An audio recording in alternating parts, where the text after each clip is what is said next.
So this is what my hotel room starts to look like after a few days in any one location when I get bored and start to buy new things.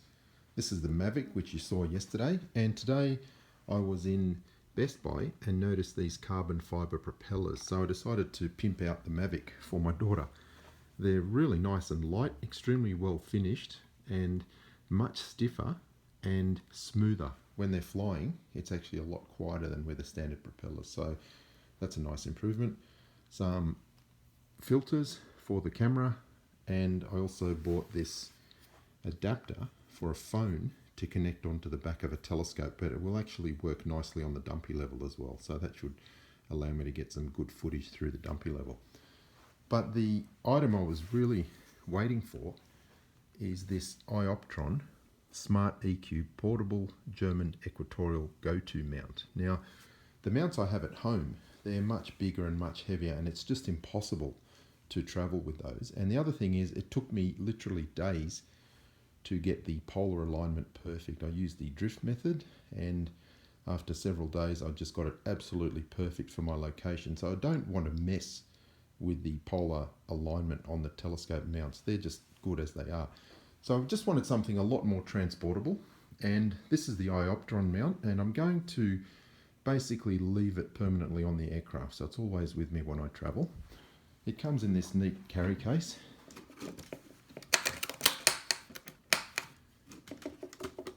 So it's very easy to transport. Now, what I'm going to do with this mount is just a series of demonstrations looking at the single axis of rotation, and I've also bought a couple of attachments there so that I can use it with the P900.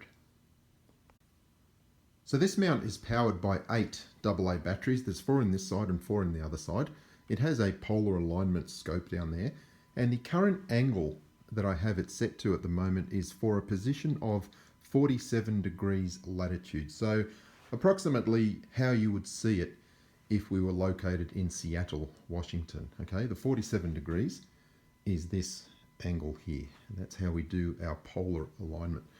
Now, if we were located in Seattle and we were polar aligned correctly, the P900 camera there would be pointing directly at Polaris. And what we're going to do is a series of demonstrations to show you how this single axis of rotation works, because I'm still seeing a lot of explanations from flat earthers who claim that it will work on a flat earth, and that's completely wrong. And when a flat earther comes to my channel and tells me, yes, it will work on a flat earth, you're really just telling me that you don't understand the geometry of how these mounts actually work. And I'm going to show you some of the points that you're missing completely. Now, what we're going to do is just show you very quickly how the mount works.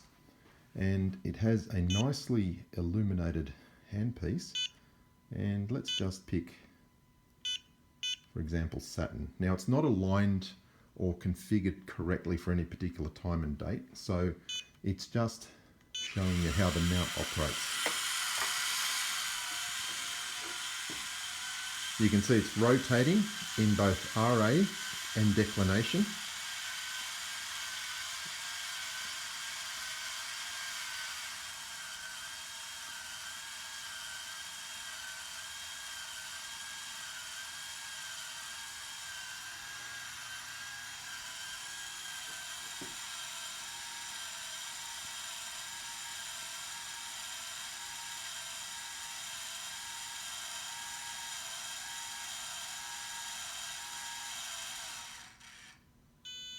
Now, once it locks onto the particular target, it then continues to track the object using only one axis of rotation, this axis here.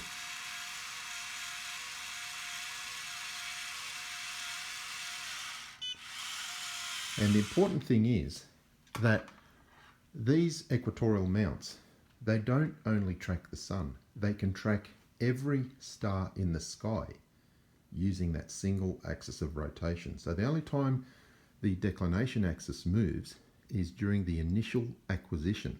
Once it has acquired the target, it only needs to move the RA axis. Remember, every star in the sky can be tracked with a single axis of rotation. Now, When the flat earthers come to my channel and say, yes, these things can track the sun, they're completely ignoring the fact that this polar axis is going to depend on the latitude of the Earth. If you're at the equator, that angle will be 0.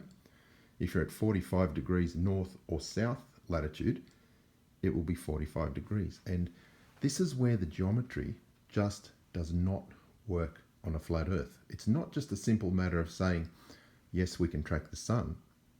We can track every star in the sky using a single axis of rotation, and that polar axis is matching the latitude of your location on the Earth. Now that is where the geometry fails completely on a flat Earth. And if you again come to my channel and you claim that these mounts work on a flat Earth, well, you're just telling me that you don't understand the geometry. And that is why I posted my challenge for you to prove it.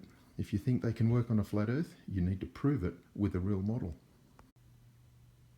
Now remember guys, when I answered Jeren's challenge, the first time I did it was with an Alt Azimuth mount, which you can see in this video. Now, for those people who understand the geometry, they knew that this was a valid answer to Jeren's challenge. However, there were numerous people, including Jeren, who insisted that I do it on a ball, even though the results were identical, because they didn't understand the geometry of this mount rotating in a circle. They needed to see it on a ball. And for those of you not familiar, this is the video where I did it on a ball. And just listen to the first part. Okay guys, you wanted to see it on a globe. I'm showing it to you on a globe. So I successfully completed Jeren's challenge as he requested using the globe. There were many flat earthers coming to my channel. Some were quite abusive, saying, show it to us on a globe. So I did. Now, by that standard, I'm asking the same level of proof in my challenge. There's no point showing me Google Earth.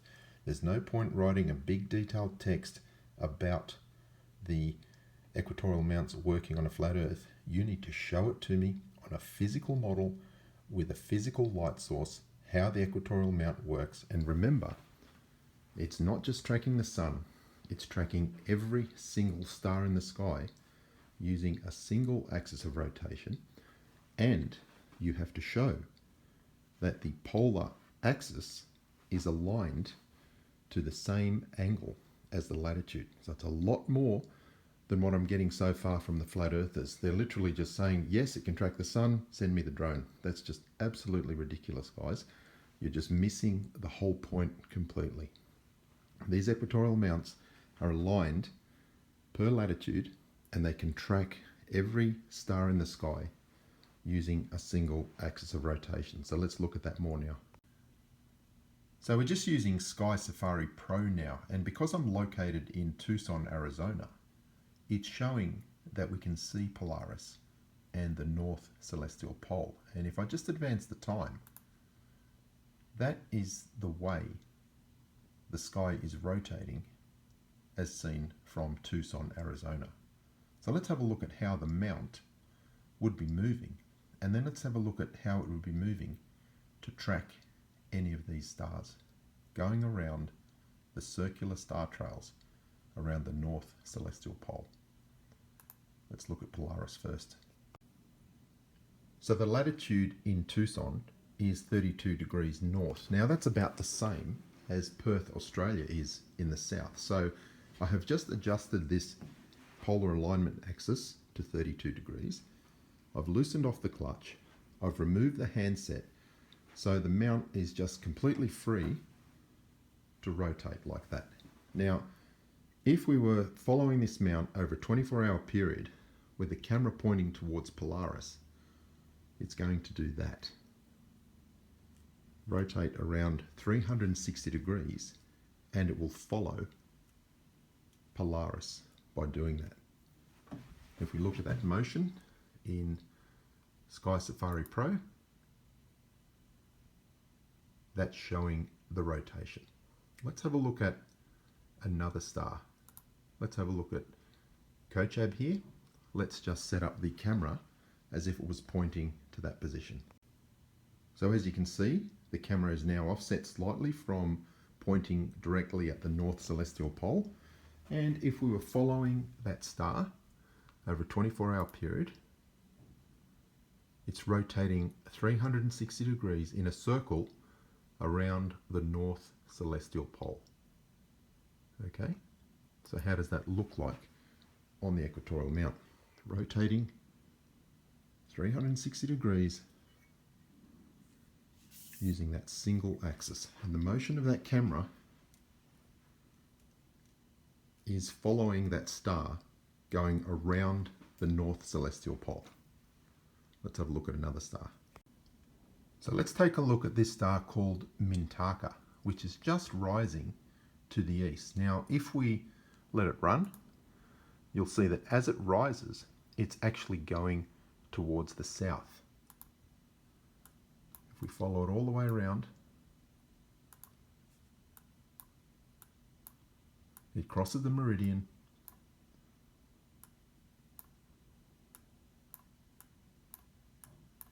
and then it sets basically west. So let's have a look at that on this mount. Now remember, when the mount is polar aligned in the northern hemisphere, it is angled upwards towards the north. So north is in this direction, which means the camera is now facing east. So this is how it would be in declination to then track that star Mintaka from the time it rises until it sets. So let's have a look at that single axis of rotation and let's see where the camera is pointed when that star crosses the meridian. There it is. You can see it's pointing to the left of vertical, which means it's south of the zenith, which is exactly what we saw in the Sky Safari Pro program.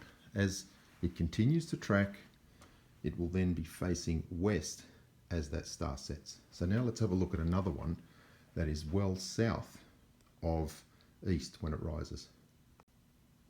So the question was asked by numerous people, do I need to buy an equatorial mount for this challenge? Well, no you don't, and I respect that they're not that cheap. I mean, this is the cheapest one I could find that was portable. It still cost me $500 US. I do not expect you to do that for the challenge.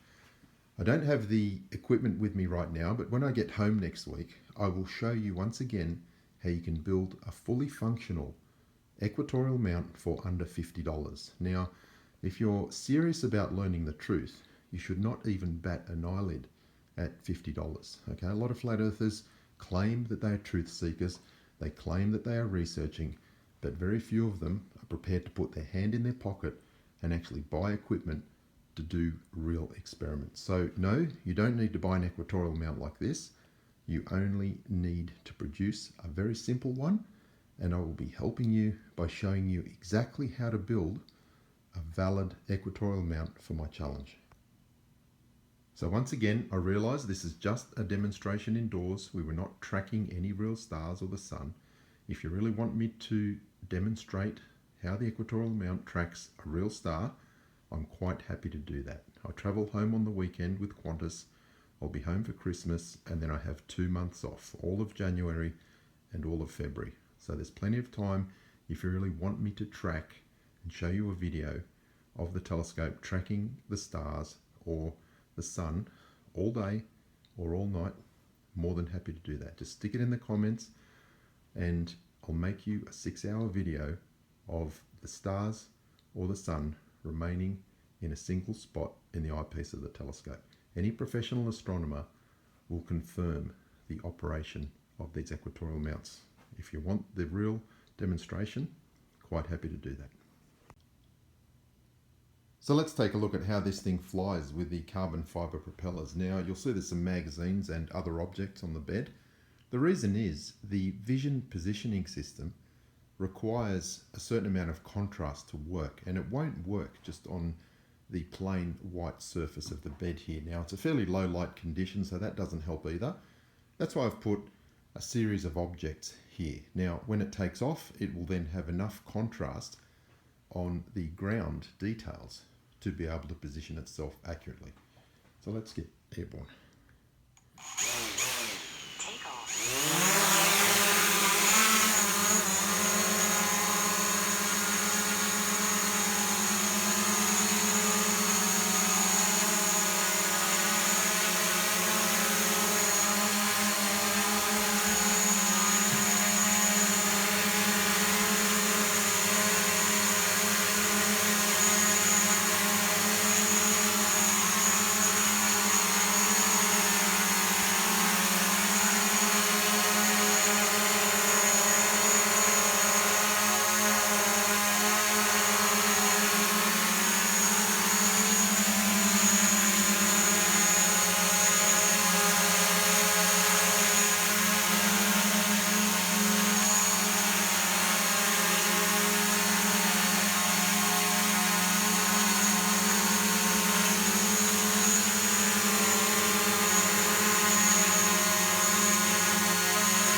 So it's a fabulous little drone, guys. If you want one, you know what you have to do.